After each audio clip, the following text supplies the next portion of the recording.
أعوذ بالله من الشيطان الرجيم بسم الله الرحمن الرحيم.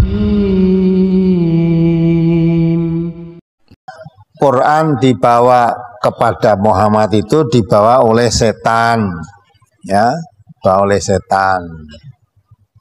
Maka ayat ini la yamassu illal mutahharun, tidak bisa menyentuh Al-Quran itu kecuali orang yang disucikan. Dalam tafsir diterangkan yang disucikan itu adalah para malaikat. Yang membawa Al-Quran kepada Nabi Muhammad bukan setan, bukan iblis, tetapi siapa?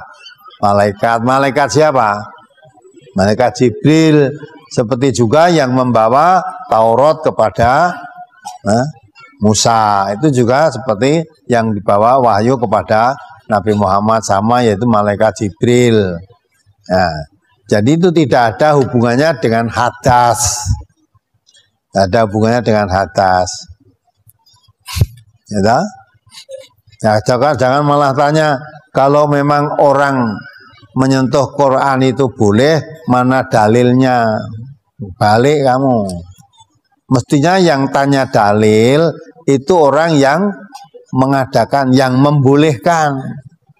Ya, kalau memang tidak ada, ya, kalau memang urusan itu tidak ada, jangan tanya dalil. Tidak ada dalilnya, wong tidak ada kok. Ada larangannya mana? Nggak ada. Ya. Seperti kamu sholat maghrib. Sholat maghrib itu dikerjakan 4 rakaat, boleh nggak? Ada larangannya? Ada enggak larangannya sholat maghrib 4 rakaat? Tidak ada. Sholat subuh 3 rakaat, tidak ada larangannya. Maka jangan tanya larangan. Tapi kalau sholat subuh 2 rakaat, sholat maghrib 3 rakaat, jangan tanya larangan. Tapi tanya ada tuntunannya apa tidak? Ada. Memang sholat subuh itu 2, sholat maghrib 3. Aja teko larangannya. Tidak ada larangannya, karena tidak ada larangannya terus kamu sholat subuh sakarepmu, ya. Nah, adem-adem no salatnya rekaatnya oke, kan rodok sumo. Nah, apa adem. Nah, ya. Ketentuan ibadah-ibadah ada ketentuannya. Maka kalau larangan membaca Quran itu memang ada larangannya di waktu haid, mesti ada larangannya. Kalau tidak ada larangannya berarti tidak dilarang membaca. Lah kalau sholat dan haid ada larangannya. Hubungan suami istri dalam haid ada larangannya. Yang baca Quran nggak ada larangannya. Ya, itu ya. Lah karena tidak ada, orang yang meniadakan sesuatu jangan ditanya dalil, orang nengok ketika larangannya tidak ada dalilnya. Nah kalau kamu yang mengatakan tuh ada larangannya membaca Quran, ditunjuk no larangannya di. Ya, kalau larangannya itu la yamassu illal mutahharun itu tidak ada hubungannya dengan hadas, tidak ada hubungannya dengan Al-Quran dan Nabi. Mana akidah aliran LDII sama persis apa persis? Ya. Persis itu persis ustadznya. Kalau nggak persis nggak boleh. Kalau persis itu Persatuan Umat Islam Indonesia. Ini kalau berpersis, insya Allah mereka masih dalam tataran kategori ahli sunnah wal jamaah. Tentang penyimpangan-penyimpangan itu harus kita dakwai dan harus kita luruskan. Soal aliran LDII ini sebetulnya Islam jamaah dulu, lemkari dulu, terus kemudian menyulap-nyulap terus. Dan perlu diketahui bahwa mereka ini di Indonesia memang sudah cukup menyebar dan cukup kuat karena dakwahnya mereka sangat intensif. Dan mereka memiliki beberapa kenyimpangan yang sehingga kita tidak bisa toleran, apalagi menyarankan mereka ahli sunnah untuk masuk ke golongan mereka, masuk ke kelompok mereka, ikut mereka. Di antaranya mereka sebetulnya khawarij lokal. Dia tidak mau mengakui siapapun, jamaah manapun, kaum muslimin manapun, ulama, sampai sahabat aja nggak mau, apalagi imam. Makanya dia itu ambil Quran hadis, tapi dia tafsiri sendiri. Alasannya Imam Syafi'i kan manusia, Imam Abu Hanifah kan manusia, Abu Bakar, Umar manusia. Lah sekarang Imam ente jin apa? Ya manusia enggak? Sama. Sekarang kita bandingkan manusianya Imam ente dengan manusianya Abu Bakar, lebih hebat mana keislamannya? Otomatis Abu Bakar, Umar, Utsman, muridnya Rasulullah lebih hebat daripada murid-murid yang enggak jelas, yang kemudian menyulap dirinya menjadi imam. Kemudian mereka membuat sistem mangkul, yaitu siapa saja yang tidak mengambil Islam dari imamnya, dari gurunya, maka Islamnya tidak sah. Ya, dan dia selalu memperalat dalih. Sebetulnya ucapan Umar ini benar. La islama illa bi jama'atin wa la jama'ata illa bi imamin. Ini benar ucapan Imam Umar bin Khattab. Diriwayatkan oleh Imam Ad-Darimi di dalam sunannya. Tapi hadirin sekalian, digunakan pembenaran untuk bai'ah Imam LDI ini enggak benar. Itu banyak toh aliran-aliran sesat, aliran-aliran bid'ah memperalat Al-Quran dan Sunnah, akhirnya digunakan untuk membenarkan yang lain, akidah yang enggak benar. Ini hal-hal yang terkait dengan LDI. Jadi di sini penyimpangan terhadap Islam. Ada juga di sana mengatakan bahwa ini kaum muslimin selain kelompoknya juga najis, ya, ijma' itu tidak ada, banyak hal-hal yang menyimpang. Intinya mereka itu tidak mau kecuali Al-Quran dan Sunnah menurut versi imamnya.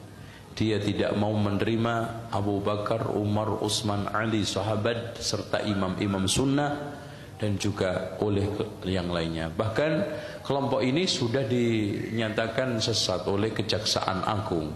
Cuman sayangnya dia menyulap diri dengan bentuk baju yang lain. Memang di Indonesia kelemahannya di situ, Pak. Sekarang dibubarkan pakai baju lain, dibubarkan pakai baju lain. Jadi capek bubarin, mendingan dibiarin aja. Kalau MTA ini Majelis Tafsir Al-Quran, sebetulnya Majelis Tafsir Sukino.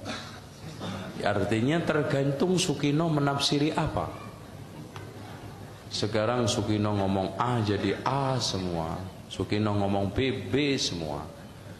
Dan berangkatnya ini dari imam jahil yang tidak mengerti syariat, nggak mengerti ilmu, kemudian sok bicara tentang masalah agama, akhirnya menjadi ruwaibidah. Ini berbahaya. Itu. Jadi kita juga sulit untuk menengarai. Intinya dia itu, kalau kita mau bicara secara mengakar, dia itu hanya mau Al-Quran dan Sunnah Rasul yang sesuai dengan Quran. Yang tidak ada di dalam Al-Quran ditolak. Contoh, haramnya anjing tidak ada di Quran, ditolak. Dan haramnya hewan-hewan yang lainnya nggak ada di Quran, ditolak. Itu. Makanya pernah keluar statement dari mereka, anjing itu halal asalkan kalau yang nyembelih jamaah MTA. Tidak tahu gimana ceritanya itu statement, ya. Oleh karena itu di sini diperhatikan. Di organisasi dimanapun di dunia itu musiman. Jadi makanya saya berharap penyebutan nama ini murni tamsil. Jadi jamaah di sini jangan salah paham saya mengvonis atau menghukumi satu yang disebut sa'il, yang disebut penanya. Karena organisasi itu kan apa? Musiman. Misalnya di Mesir bisanya Ikhwan, kalau di Irak bisa Partai Ba'ath, di Indonesia bisa Golkar, bisa HTI, bisa NU. Makanya saya katakan organisasi itu apa? Musiman. Jadi yang saya tanyakan kayak HTI itu tentang niat ingin mempersatukan umat Islam sedunia. Saya pikir semua umat Islam, tiap kiai masih pas tukaran lah ya tetap muni wa'tasimu bihablillahi jami'a wala tafar. Kiai PKB nak pidato, kiai saiki do pecah. Orang lakoni wa'tasimu bihablillahi jami'an wala tafar. Sama HTI juga gitu. Dengan dia bikin organisasi sendiri, tidak mau ikut NU atau Muhammadiyah, bukti dia sendiri bikin perpecahan kan. Kalau dia hati legowo ngapain tidak milih yang sudah ada dan berjalan? Karena bikin organisasi baru, itu sekedar diterima itu sak penggawean. Gamane cara Jawa krungu liyane NU mbek Muhammadiyah wis jinjo. Wis napa? Jinjo mergo gak populer. Kurang hebatnya FPI. FPI itu dipimpin oleh seorang Habib yang misinya jelas nahi mungkar. Itu di Jakarta juga ada kuat besar. Kalau niat baik semua umat Islam sedunia punya niat baik semua. Tapi pada level teknis atau kefiyah apa mungkin? Paling banter sebatas niat. Lho nggih sampean saiki penggali. Di Indonesia menurut kula pribadi. Kula nu cocok ra cocok cara ditakoki pangeran hak ke organisasi apa? Kula hanya milih di antara dua, NU atau Muhammadiyah. Untuk konteks Indonesia loh. Karena secara umum Rasulullah ngendikan bahwa kamu harus mengikuti al-jamaah. Fa inna yadawahi ma'al jamaah. Karena bikin yang baru-baru ini malah bingung kan. Setiap orang karena punya klaim fahamnya sendiri kemudian bikin ada HTI, ada jamaah tabligh, ada DI. Itu semua kan karena dari kekecewaan-kekecewaan itu. Tiap kecewa enggak? Nanti pengajian tafsir ya gitu. Makanya saya pakai Jalalain. Lain itu sudah tidak pakai Jalalain. Kajian gini di UGM, di ZUI, di UI itu sudah pakai Quran langsung. Ya ini kayak MTA itu majelis tafsir Al-Quran itu. Ya fahamnya macam-macam. Wong MTA teng Solo ini konten sing darani asu itu tidak apa-apa anjing. Karena di Quran yang diharamkan hanya celek. Jadi sampean jangan terjebak. Sampean sebagai orang modern jangan terjebak. Kalau niat itu baik semua. Tapi ketika muni mempersatukan umat Islam dengan dia bikin organisasi sendiri dengan nama sendiri, gue nambahi jumlah perpecah. Lo enggak toh, misalnya organisasi ada Muhammadiyah, berarti percaya mau loro toh? Gara-gara sampean gawe dhewe percaya telu toh? Enggak kecewane gawe percaya papat toh? Aduh tetep loro ae, suatu saat rukun gampang wong loro ae. Wong saiki Hasyim Muzadi mbek Den Samsudin rukune ra karuan. Mergo Den ya anak Kiai NU, Den raine rai NU. Nah, cuma organisasine Muhammadiyah. Ayo kon tahlilan juara Den, bapake tukang tahlil. Dia Pak Den tukang tahlil. Ya wong Den iki sal yo wong sekretaris MUI riyen sekjen MUI. Bapake NU juga. Mane pas Den riyen tukaran mbek Amin Rais dari Gus Dur. Mungkin kita aslinya, maksudnya kita aslinya, NU terus kita. Ya tapi nak ono jamaah, apa MTA wonten apa, Hizbut Tahrir wonten macam-macam tu. Malah ini cocok ra cocok, rasa mutu, nggak isra cocok ya juga organisasi dewi, malah wae. Kalau nu kenal Dirjen Depak, sering minta saran sama saya Dirjen Depak di Jakarta. Pak Bah, saya ini pusing jadi Dirjen Depak. Ya saya ini kandidat menteri kalau. Nah kalau saya jadi menteri doakan jadi menteri. Lalu apa Pak setelah sampai jadi menteri? Ya peta kok Pak Bah ngadepi aliran-aliran. Sing tercatat tuh biar neng Depak 215 aliran neng Islam biar. Pinten 200. Pondok salah we gaya nih dhewe kowe nyatet carane sendakep wong NU pirang-pirang. Ya toreko ning Indonesia piro? Mulai Naksabandi, Qadari, Tijani, kok aliran Wahidiyah, Ahmadiyah, buah entek utek kamu wis wiridane ngoten carane gedhe-gedhe ki ana ilmune. Dadi nak nganan niku pas tok jantung, mundiluk pas jantung gedhe-gedhe nak kliru ae. Makanya kalau niat semua orang itu baik. Tentu kabeh kiai sing tukaran lah kiai saiki ora gelem rukun ngene. Sing muni ngono ora rukun dhewe piye zaman akhir. Lalu tentang demokrasi mohon kula ingin jawab. Demokrasi itu kan sesuatu yang tidak pernah ada. Ada orang Amerika Mbak. Di Amerika demokrasi apa? Partai hanya ada dua. APG partai liya ya serai. Di Amerika itu hanya ada Republik dan Demokrat. Makanya pakar-pakar demokrasi di Amerika itu negara demokratis sejati itu Iran. Partainya nganti 200. Amerika itu kan demokrasi, tapi orang tidak punya pilihan. Mau tidak mau ya harus demokrat atau republik. Demokrasi itu kan orang boleh menentukan pilihannya sendiri. Tapi kan orang itu kumpul orang banyak. Makanya di Inggris itu pernah jadi polemik begini. Pemilik tanah itu boleh ngelola tanah semaunya. Tapi misalnya sekarang terus digawe contoh ono seniman, gawe WC nang ngarep omah. Terbuka. Dadi nak nguyah ngising ya udah ning tanahe dhewe. Lah tanggane nyoal gak iso wong ning tanahe. Akhirnya dirubah konstitusi ini.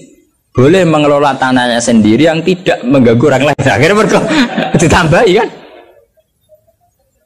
Lah demokrasi yang ngono, orang boleh menentukan sikapnya sendiri. Lah anak sikapnya mendemeni bojone wong. Padha karepe misalnya. Bojone wong kuwi ya seneng kowe ya seneng. Selingkuh. Selingkuh ora halal. Mergo orang boleh menentukan perilakunya sendiri.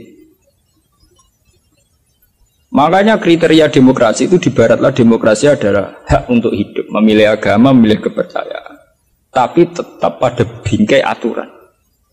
Cuma aturan itu yang mereka tidak mau, milih Islam atau apa, milih konstitusi hukum positif, yaitu hukum-hukum legal, ilegal. Tapi tidak bisa, hidup tanpa aturan tidak bisa, karena tentu kita terkait sama hak orang lain. Misalnya kita tanah tanam di. Dan misalnya terus gue gawe WC ning ngarep terbuka, wong ya. Nah, sama itu yang kita pikir. Tapi saya lebih tertarik pertanyaan yang pertama. Jadi sampean jangan pernah ya, tertipu oleh berbagai jargon organisasi baru yang ingin bikin lebih baik. Karena itu hanya jargon saja, hanya kampanye saja. Faktanya tidak mudah. Wong NU yang wis suwi lahir, Muhammadiyah suwi lahir kepengen ideal atau ideal? Pemene organisasi anyar. NU lahir mulai Basim. Iku wae proklamasi ini napa jenenge peresmiane. Lahirnya sedurunge zaman tahun 11 rolas zaman Sayyidina Mekah, golongane Mbah Muhaimin, golongane Mbah Hasim zaman Gamal Samratul Raudhah teng Mekah. Niku ora tau ideal. Muhammadiyah ora tau ideal, pemenang gawe anyar. Lah kados HTI ini aku ora kenal beda cah HTI, sampean apa pengamat? Aku akrab sedanten kanca-kanca kula HTI ini ku ada sing kenal lho. Genane wanita-wanita HTI ku demo pro poligami. Mergo dekne risau poligami kok disoal zaman rame-rame nek agim poligami akeh demo anti poligami. Lha iku perempuan HTI iku demo pro napa? Poligami. Lho nunjukno nek syariat Islam olehno poligami. Tapi ditakoki wartan. Apa betul ibu ikhlas kalau suaminya berpoligami?